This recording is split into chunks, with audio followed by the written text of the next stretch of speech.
साल 1969 गुजरात में एक 24 साल का लड़का साइकिल से घर घर जाके अपना येलो डिटर्जेंट पाउडर बेचना शुरू करता है। आगे चल के यही पाउडर निरमा के नाम से इंडिया का नंबर 1 डिटर्जेंट ब्रांड बन जाता है। लेकिन फिर आखिर ऐसा क्या हुआ कि इसी निरमा की सेल्स अचानक गिरने लगती हैं और अल्टीमेटली इसका कंप्लीट डाउनफॉल हो जाता है।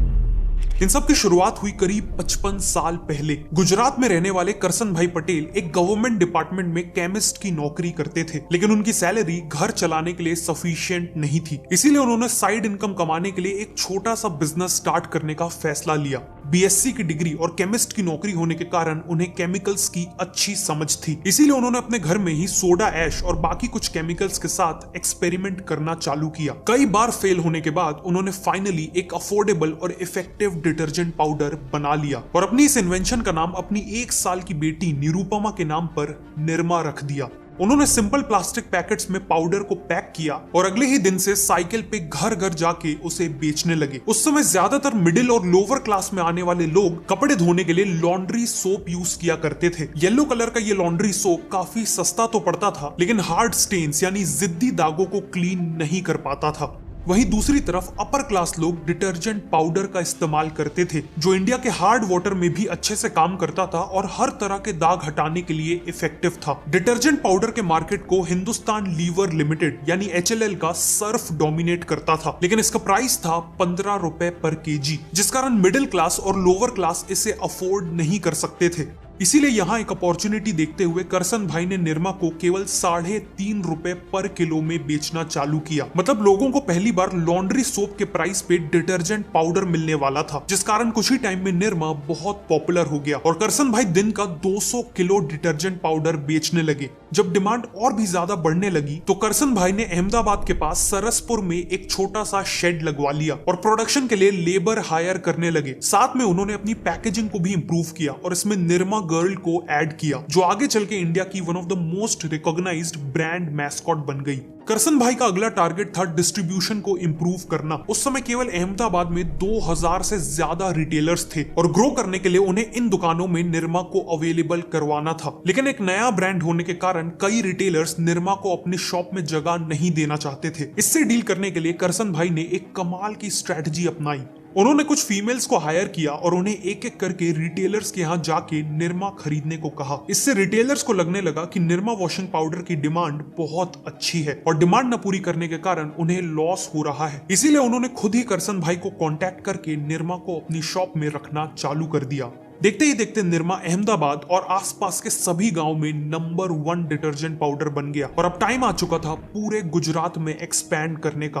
करसन भाई को पता था कि अगर उन्हें गुजरात में और इवन पूरे इंडिया में सर्फ जैसे ब्रांड्स को बीट करना है तो उनका केवल एक मेन एडवांटेज था, निरमा का सस्ता प्राइस, और वो अपने प्राइस को किसी भी हाल में बढ़ने नहीं देना चाहते थे। इसीलिए उन्होंने एक्सपेंशन के दौरान भी निरमा के फॉर्मूला को शुरुआत की ही तरह सिंपल रखा। निरमा में 65% तो केवल सोडा ऐश रहता था, जो गुजरात में लोकली सस्ते में मिल जाता था। सर्फ के मुकाबले इसमें केवल आधा एक्टिव डिटर्जेंट होता था और फाइनली ना कोई व्हाइटनर होता था और ना ही कोई परफ्यूम्स। इसके अलावा प्रोडक्शन बढ़ाने के लिए करसन भाई ने शुरुआत में बड़ी बड़ी फैक्ट्रीज नहीं डाली, बल्कि अलग अलग गांव में शेड्स लगवाने लगे, जहां सर्फ की मैन्युफैक्चरिंग में महंगी मशीनें और इलेक्ट्रिसिटी का यूज होता था। वहीं निरमा का प्रोडक्शन पूरी तरह मैनुअल लेबर्स करते थे, जो काफी कॉस्ट इफेक्टिव था और गवर्नमेंट की स्कीम के चलते बिना इलेक्ट्रिसिटी के ऑपरेट करने के कारण उन्हें 15% का एक्साइज ड्यूटी पे रिबेट भी मिलती थी। फाइनली सर्फ को कस्टमर तक पहुंचने के लिए 4 स्टेजेस से गुजरना पड़ता था, वहीं निरमा केवल 3 स्टेजेस में ही कस्टमर तक पहुंच जाता था। इस डायरेक्ट सिस्टम से ना केवल कॉस्ट कम होता था बल्कि स्पीड भी बढ़ती थी। इन सब के चलते निरमा का प्राइस हमेशा कंट्रोल में रहा और इसीलिए 1975 तक वो पूरे गुजरात में एक्सपैंड कर चुके थे। निरमा की सक्सेस के पीछे परफेक्ट प्राइसिंग, मार्केट अंडरस्टैंडिंग और डिस्ट्रीब्यूशन इनोवेशन का बहुत इंपॉर्टेंट रोल था। इन सभी बिजनेस एस्पेक्ट्स को डीपली समझना ही आज की मॉडर्न MBA एजुकेशन का कोर है। इसीलिए आज मैं आपको इंडिया की number 1 private university OP Jindal के 1 ईयर ऑनलाइन MBA प्रोग्राम के बारे में बताना चाहता हूँ। गवर्नमेंट ऑफ इंडिया ने OP जिंदल को इंस्टीट्यूट ऑफ एमिनेंस का स्टेटस दिया है। पूरे इंडिया में ये स्टेटस केवल 4 प्राइवेट यूनिवर्सिटीज और 8 पब्लिक इंस्टीट्यूट्स के पास है, including IITs and Indian Institute of Science. Programme की खास बात यह है कि ये ट्रेडिशनल 2 ईयर MBA की जगह सिर्फ 1 साल का है। इस प्रोग्राम में 7 इंडस्ट्री रेलेवेंट स्पेशलाइजेशंस भी हैं और और फैकल्टी का एक्सपीरियंस वर्ल्ड क्लास है। IIMs, XLRI और PhD क्वालिफाइड प्रोफेसर्स जिन्होंने मैकेंजी, बैंक ऑफ अमेरिका जैसी ग्लोबल कंपनीज में काम किया है और IIMB और IIMR जैसे प्रेस्टिजियस इंस्टीट्यूशंस में पढ़ाया भी है। और क्योंकि अपग्रेड इनका टेक्नोलॉजी पार्टनर है, आप इस प्रोग्राम को अपग्रेड के थ्रू कहीं से भी कर सकते हैं, वो भी बिना किसी ब्रेक के, और वो भी केवल 6,790 की अफोर्डेबल EMIs पे करके। प्लस आप 12 मंथ्स के इस प्रोग्राम की EMIs 24 मंथ्स में पे कर सकते हो। ऑल्सो इस चैनल के व्यूअर्स के लिए 5,000 रुपए की स्पेशल स्कॉलरशिप भी है। डिस्क्रिप्शन और पिन कमेंट में मैंने एप्लीकेशन लिंक दे दिया है, तो अभी अप्लाई करिए। अब कहानी पे वापस आते हैं। गुजरात के बाद अब करसन भाई पूरे इंडिया में एक्सपैंड करना चाहते थे, और वो भी बहुत तेजी से। इसीलिए उन्होंने अपना सबसे पहला एड कैंपेन लॉन्च करने का फैसला किया। 1975 में ऑल इंडिया रेडियो में पहली बार प्ले हुआ निरमा का जिंगल सबकी पसंद निरमा। निरमा को पता था कि इंडियंस ज्यादा फोम यानी ज्यादा झाग प्रोड्यूस करने वाले डिटर्जेंट को ही बेटर मानते हैं, इसीलिए इस एड में थोड़ा सा पाउडर और झाग ढेर सारा इस लाइन को ऐड किया गया। साथ में कम कीमत में अधिक सफेदी, इस प्रॉमिस ने भी कंज्यूमर्स को अट्रैक्ट किया। फाइनली इस जिंगल की लिरिक्स और ट्यून काफी मेमोरेबल थी, जिस कारण बहुत जल्द निरमा के ब्रांड ने कंज्यूमर्स के माइंड शेयर को कैप्चर कर लिया। 1982 में निरमा ने इसी जिंगल के साथ अपना पहला टीवी एड भी लॉन्च किया, जिसमें उन्होंने अपनी आइकॉनिक डांसिंग गर्ल मैस्कॉट को फीचर किया। रेडियो एड की तरह ये एड भी काफी सक्सेसफुल रहा।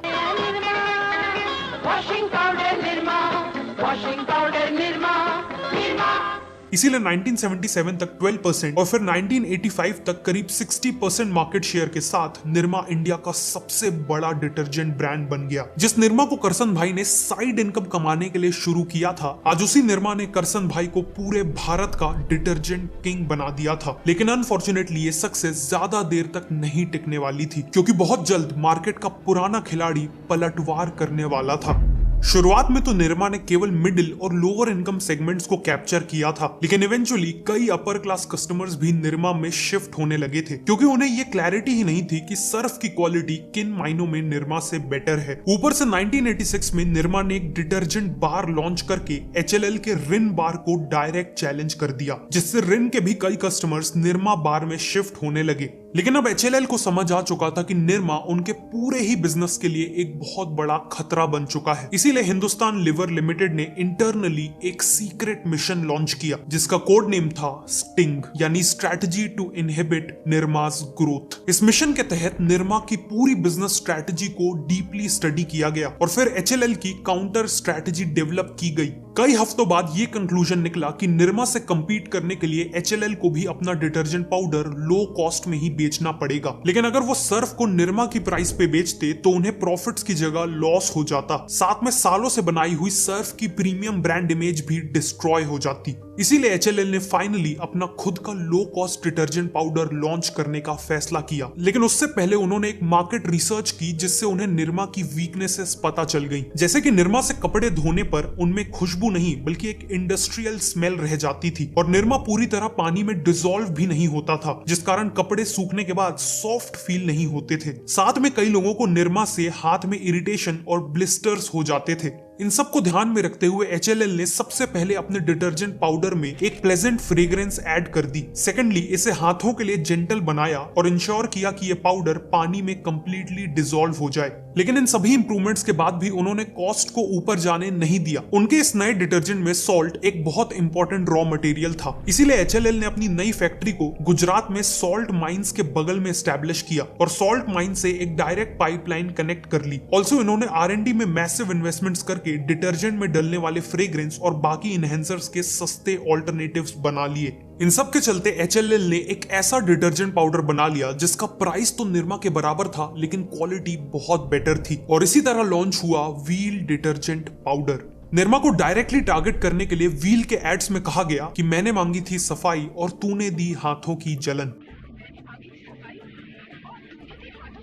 ये मैसेज निरमा के कस्टमर्स को काफी रिलेटेबल लगा और वो व्हील पे तेजी से शिफ्ट होने लगे। एज अ रिजल्ट 1990 तक व्हील निरमा के बाद इंडिया का सेकंड बिगेस्ट डिटर्जेंट ब्रांड बन गया था। साथ में HLL ने निरमा को टारगेट करते हुए सर्फ के भी नए एड कैंपेन्स लॉन्च किए, जिसमें उन्होंने ललिता जी नाम की एक समझदार हाउसवाइफ के कैरेक्टर को दिखाया, जिनका कहना था कि सस्ती चीज खरीदने में और अच्छी चीज खरीदने में फर्क होता है। एड में निरमा को रिप्रेजेंट करने वाले येलो पाउडर और सर्फ के ब्लू पाउडर का कंपैरिजन भी दिखा के ये कहा गया, आधा किलो सर्फ पूरे 1 किलो सस्ते पाउडर के बराबर होता है। HLL की ये सभी स्ट्रेटजीज काफी इफेक्टिव साबित हुई, जिस कारण HLL का मार्केट शेयर 11% से बढ़कर 24% हो गया और निरमा का मार्केट शेयर 60% से गिर के 50% पे आ गया। लेकिन निरमा के बुरे दिनों की ये तो केवल शुरुआत थी, क्योंकि इसी दौरान यूपी की गलियों से एक ऐसा कॉम्पिटिटर निकल के आ रहा था जो निरमा को पूरी तरह से खत्म कर देने वाला था, और वो कॉम्पिटिटर था घड़ी डिटर्जेंट पाउडर। 1980s में डिटर्जेंट मार्केट के बूम को देखते हुए कानपुर के दो भाई मुरलीधर और बिमल कुमार ने अपना खुद का डिटर्जेंट पाउडर लॉन्च किया। उन्होंने देखा कि सस्ते डिटर्जेंट की कैटेगरी में ऑलरेडी निरमा और व्हील डोमिनेट कर रहे हैं, और साथ ही साथ इंडिया की पर कैपिटा इनकम लगातार बढ़ रही है। मतलब हर साल करोड़ों लोग लोअर क्लास से मिडिल क्लास में प्रमोट हो रहे थे, और इन मिडिल क्लास लोगों को केवल सस्ता पाउडर नहीं चाहिए था, बल्कि इन्हें अफोर्डेबल प्राइस में हाई वैल्यू प्रोडक्ट चाहिए था। इसी के साथ इन्होंने लॉन्च किया घड़ी डिटर्जेंट पाउडर, जिसकी क्वालिटी ना केवल निरमा से बेटर थी, बल्कि इसका प्राइस भी निरमा से 10% ज्यादा था, जिस कारण कस्टमर्स ऑटोमेटिकली घड़ी को बेटर क्वालिटी वाला डिटर्जेंट मानने लगे। और इस 10% एक्स्ट्रा प्राइस के चलते घड़ी ने अपने डीलर्स और रिटेलर्स को कंपटीशन से ज्यादा कमीशन दिया, जिस कारण ये रिटेलर्स कस्टमर्स को सबसे पहले घड़ी डिटर्जेंट रिकमेंड करने लगे और सेल्स ऑर्गेनिकली बढ़ने लगी। डिस्ट्रीब्यूशन कॉस्ट को कम रखने के लिए घड़ी ने 200 किलोमीटर मैन्युफैक्चरिंग मॉडल अपनाया, जिसमें वो हर इंपॉर्टेंट मार्केट के 200 किलोमीटर के रेडियस में अपना स्मॉल मैन्युफैक्चरिंग प्लांट या डिपो सेटअप करने लगे। इससे घड़ी का स्टॉक हमेशा हर एक दुकान में अवेलेबल रहता था और शिपिंग में भी पैसे बचते थे। फाइनली घड़ी ने अपने एड कैंपेन्स में एक ऐसा जिंगल यूज किया जिसने कस्टमर्स को मैग्नेट की तरह खींच लिया, और वो जिंगल था, इन्हीं स्ट्रेटेजीज के चलते घड़ी आगे चल के इंडिया का नंबर 1 डिटर्जेंट ब्रांड बनने वाला था। दूसरी तरफ निरमा 1990s में लगातार मार्केट शेयर लूज कर रहा था, और सरवाइव करने के लिए उन्हें मेजर चेंजेस की जरूरत थी। सबसे पहले तो उन्हें अपने प्रोडक्ट में सोडा ऐश की क्वांटिटी कम करने की जरूरत थी, क्योंकि इसी से हाथों में इरिटेशन होता था और लॉन्ग टर्म में कपड़े भी डैमेज होते थे। साथ ही फ्रेग्रेंस और एक्टिव डिटर्जेंट की क्वांटिटी भी इंक्रीज करना इंपॉर्टेंट था। उस दौरान निरमा ने समसिका मार्केटिंग कंसल्टेंट्स नाम की एजेंसी से एक मार्केट सर्वे भी करवाया था, जिससे पता चला था कि ज्यादातर कस्टमर्स एम्बैरेस्ड फील करते थे कि वो निरमा यूज करते हैं। मतलब निरमा की इमेज एक इंफीरियर ब्रांड की बन चुकी थी और उसे सीरियस मेकओवर की जरूरत थी। इसीलिए निरमा को अपनी पुरानी हो चुकी पैकेजिंग को बेटर बनाना चाहिए था, ताकि वो इंफीरियर ना लगे। और फाइनली नए एडवर्टाइजिंग कैंपेन्स लॉन्च करके व्हील और सर्फ के एड कैंपेन्स को काउंटर भी करना चाहिए था, और अपने प्रोडक्ट को केवल एक चीप डिटर्जेंट की जगह एक वैल्यू फॉर मनी डिटर्जेंट की तरह पोजीशन करना चाहिए था। लेकिन निरमा ने इनमें से कुछ भी नहीं किया। अपने कोर प्रोडक्ट पे फोकस करने की जगह उन्होंने सर्फ को बीट करने के लिए प्रीमियम डिटर्जेंट मार्केट में एंट्री ले ली, जिससे सिचुएशन और बिगड़ गई। मिड 1990s में उन्होंने अपना निरमा ब्लू पाउडर लॉन्च किया, लेकिन इस समय तक प्रीमियम डिटर्जेंट मार्केट में केवल सर्फ नहीं बल्कि एरियल भी अपने पैर जमा चुका था, और इन दोनों के कंपैरिजन में निरमा ब्लू ने कुछ भी नया और बेटर ऑफर नहीं किया था। लेकिन प्रोडक्ट से भी ज्यादा निरमा ब्लू का परसेप्शन खराब था। जहां HLL ने जानबूझ के अपने प्रीमियम डिटर्जेंट और अफोर्डेबल डिटर्जेंट का नाम बिल्कुल अलग रखा था, वहीं निरमा के प्रीमियम डिटर्जेंट के नाम में भी निरमा इंक्लूडेड था, जिस कारण कस्टमर्स इसे भी एक इंफीरियर प्रोडक्ट की तरह ही परसीव करने लगे, और निरमा ब्लू भी कुछ ही सालों में फेल हो गया। सिमिलरली निरमा ने और भी प्रोडक्ट्स लॉन्च किए, जैसे Nirma bathing soap, Nirma hair oil, Nirma shampoo और निरमा टूथपेस्ट। उन्हें लगा कि इन सभी प्रोडक्ट्स को निरमा की पॉपुलर ब्रांडिंग का फायदा मिलेगा, लेकिन हुआ इसका बिल्कुल उल्टा। पहले तो जो लोग निरमा के ब्रांड को पसंद करते भी थे, वो उसे केवल डिटर्जेंट प्रोडक्ट से ही रिलेट कर पाते थे, इसीलिए निरमा का साबुन, तेल और शैम्पू उन्हें अट्रैक्टिव नहीं लगता था। और दूसरा, निरमा के एक इंफीरियर ब्रांड के परसेप्शन के कारण भी किसी ने उनके ये दूसरे प्रोडक्ट्स नहीं खरीदे। 2017 आते निरमा का मार्केट शेयर केवल 4% पे रह गया। ब्रांड को रिवाइव करने के लिए इन्होंने निरमा एडवांस लॉन्च किया और ऋतिक रोशन से इसका एड भी करवाया, जिसकी मैसेजिंग थी नए जमाने के जिद्दी दागों के लिए निरमा एडवांस। लेकिन कंज्यूमर्स ने डिटर्जेंट के एड में ऋतिक रोशन से कनेक्ट ही नहीं किया, और नए जमाने के जिद्दी दागों से निरमा क्या कहना चाहता था ये भी क्लियर नहीं था। फॉर्चुनेटली निरमा ने टाइम रहते सोडा ऐश मैन्युफैक्चरिंग, सीमेंट और एजुकेशन जैसे सेक्टर्स में डाइवर्सिफाई कर लिया था, जिससे एज अ कंपनी वो आज भी काफी पैसे कमाते हैं। लेकिन वो डिटर्जेंट बिजनेस जिससे इन सब की शुरुआत हुई, वो आज काफी हद तक डिक्लाइन हो चुका है। निरमा की कहानी ये प्रूव करती है कि किसी भी फील्ड में नंबर 1 बनना और नंबर 1 बने रहना दो अलग अलग चीजें हैं, और चाहे आप कितने भी बड़े बन जाओ, if you are not changing, you are losing. अगर आपको ये वीडियो अच्छी लगी तो मैं रिकमेंड करूंगा कि आप नेक्स्ट इस वीडियो को देखें।